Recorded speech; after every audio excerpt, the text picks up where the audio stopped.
Your regularly scheduled programming for a news conference from Governor Greg Abbott. Good afternoon. I'm Katie Orth.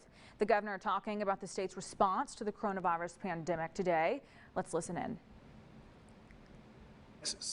As well as to discuss the ways that Texans can and frankly need to step up and work collaboratively to make sure that we respond to this increase.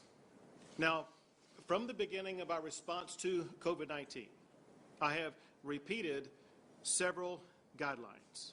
First, decisions about how to respond to COVID-19 will be based upon data as well as advice from doctors. Second, COVID-19 remains a very fast-spreading virus that will remain in Texas, the United States, and across the entire world until treatments are available to mitigate it. As a result, we must find ways to return to our daily routines while also learning ways to coexist with COVID-19.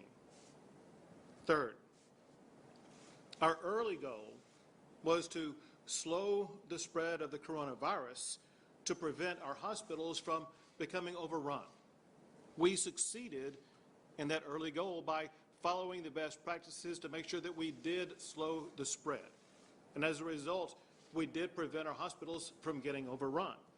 And as we gather today, hospitals continue to have abundant capacity to treat patients with COVID-19. Fourth, as we opened up from stay-at-home policies, we established safety protocols to minimize the increase of the spread of COVID-19. These protocols, which are contained in this booklet right here, they provide guidance for all Texans and all Texas businesses. If these guidelines are followed, they help to reduce the spread of COVID-19. The protocols have several core principles. If you are at risk or if you're sick, you should stay at home. You should frequently sanitize your hands. You should maintain safe distances from others when you do go out. And when you do go out, you should wear a face covering or a face mask. These strategies have proven to be effective in stopping the spread of COVID-19.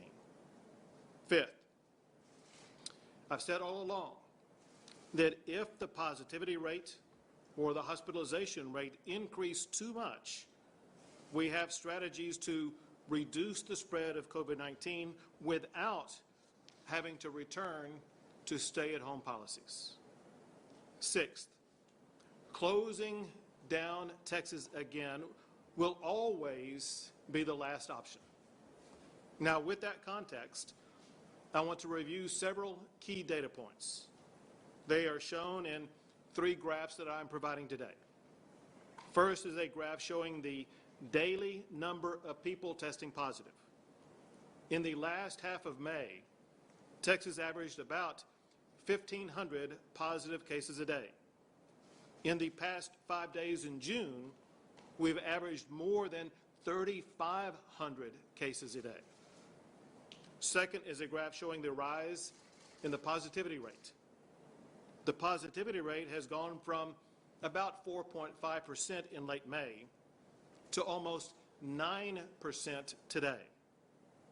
Last is a graph showing the rise in hospitalizations. Hospitalizations for COVID-19 averaged just over 1,600 a day in the latter part of May. In the last 4 or 5 days, hospitalizations have averaged more than 3,200 a day. To state the obvious, COVID-19 is now spreading at an unacceptable rate in Texas, and it must be corralled. We have several strategies to reduce the spread without having to shut Texas back down. First, we need to have all Texans follow the safe protocols that we've all come to learn. Stay at home if you can, sanitize your hands, try to stay 6 feet away from others that you're not traveling with, and if you cannot stay a safe distance, wear a face mask or a face covering.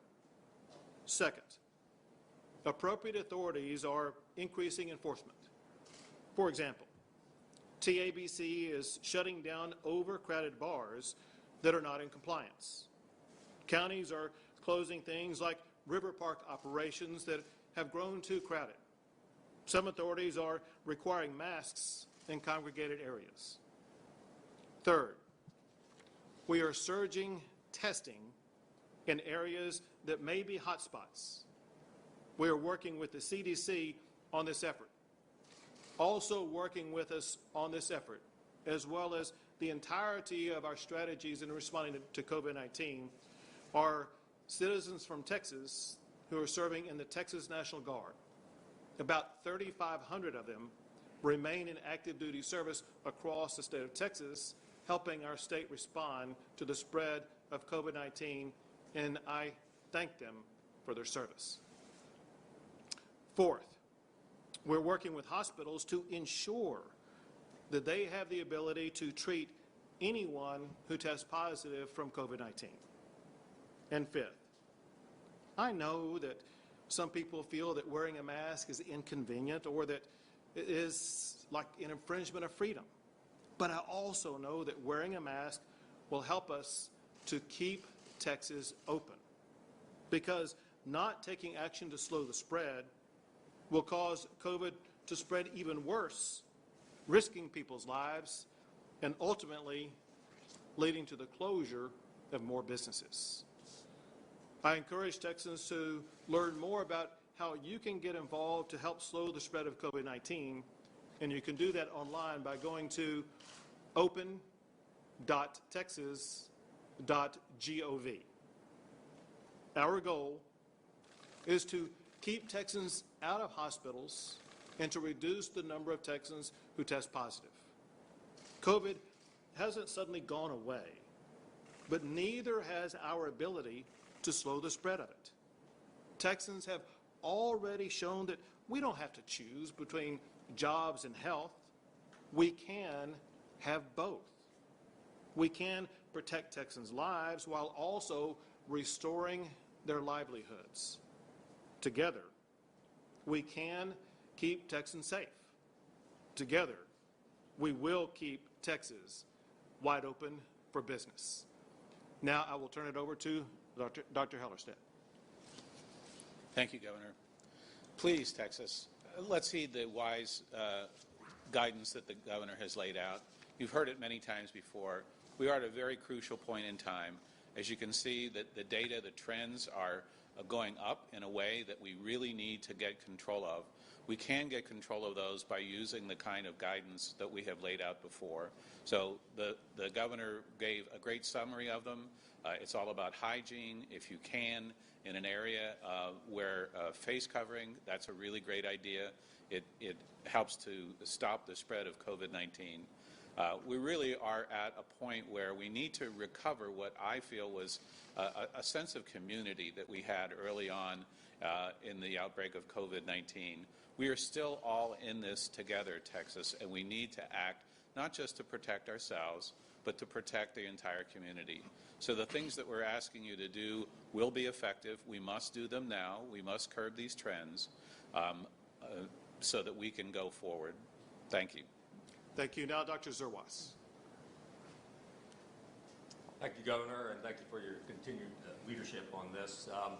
I think both the Commissioner and the Governor have spoke very eloquently about what the key things are that we need to do in order to stay safe and to really kind of rein in the spread of COVID-19. What I have spent a lot of my time on at the Governor's direction is to ensure that we have the hospital capacity to meet the increasing demand that people might have as we see the spread of the disease. We are seeing that now, and we're seeing that capacity being tested. However, we continue to have good, strong capacity within our healthcare system. You may recall we laid out a 1 through 5 level in terms of capacity, 5 being the typical capacity within the staffed number of beds, and we continue to be in that place. And we continue to see a number of patients driving the census as far as COVID goes fairly low. Now that has continued to rise. In fact, it's risen over last week since the last time I had a chance to speak on this. But it's still a minority of the patients that are in our ICUs and in our beds. And so they aren't driving the census right now, but should we not be able to accomplish what needs to be accomplished, we will see this census increase within our hospitals, and then that'll drive some additional efforts that need to be made. Those efforts are well in place. We've laid out a very, very good plan in terms of meeting what those demands are out there. One thing I would remind everybody of that the governor reminded people of not too long ago, and that was the Texas Disaster Volunteer Registry that can be found on the Department of State Health Services website. That's a place where if you're anybody that's in the healthcare field that would like to put their name in there, so in the event that we need to start drawing on volunteers for additional efforts, this is the time to do that, is to put your name in there and show where you would prefer to work and where you would be. So that's, I think, Governor, a thing that we should look at. It's not a demand right now, but it's always good to be ahead of the curve. So, thank you. Now Chief Nim Kidd with the Texas Division of Emergency Management. Thank you, Governor. Just a quick update on PPE and testing. We've pushed out over 62 million masks to healthcare workers and first responders across the state. We have about 24 million in our warehouse and inventory, with another 96 million en route. So for PPE shortages or concerns that are out there, we need to make sure that we're sharing those back. There is plenty of PPE in our inventory at this time. It's one of the few times you've heard me say that. The second is testing. We continue to do our 7-day rolling averages, about 32,000 tests a day in Texas now. We know that number may go down, Governor, because in the Houston area we've closed all of the outdoor testing sites due to severe weather there. But testing sites remain available. There are over 840 testing sites still open in the state today. Thank you. With that, we'll take a few questions.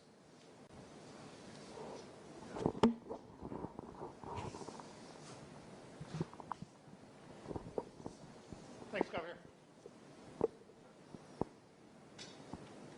You continue to encourage people to wear masks in public, and at the same time you talk about personal.